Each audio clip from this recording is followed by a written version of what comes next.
उच्च सुरक्षा नोंदणी क्रमांक पाटी बसवण्यासाठी मुदतवाढ 31 नोव्हेंबर पर्यंत अंतिम मुदत सरकारचा वाहन चालकांना मोठा दिलासा। कबूतर स्वतःचं अन्न शोधून शकतात, त्यामुळे त्यांना सक्रिय खाद्य देणं थांबवलं पाहिजे। कबुतराच्या विष्ठेमुळे अनेक श्वसनाचे आजार होऊ शकतात। फ्रेंड्स ऑफ मुंबईतर्फे आयोजित कार्यक्रमात तज्ज्ञांचं मार्गदर्शन। स्वातंत्र्य दिनाच्या पार्श्वभूमीवर मुंबई शासकीय निवासस्थानं आणि ऐतिहासिक वारसा स्थळांवरती आकर्षक अशी विद्युत रोषणाई। सर्वत्र हर घर तिरंगा ही मोहीम, तर कोयना आणि उजनी धरणंही उजळून निघाली।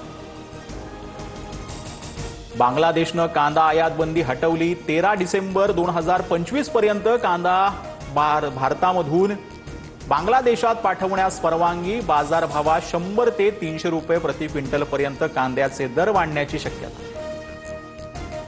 जम्मूच्या किश्तवाडमध्ये यात्रा मार्गावरती ढगफुटी। आतापर्यंत 35 जणांचा मृत्यू, 120 जण जखमी झाल्याची माहिती। ढगफुटीनंतर नाल्यात अचानक वेगानं आलेल्या पुरात अनेक जण वाहून गेले। बचाव कार्य सुरू।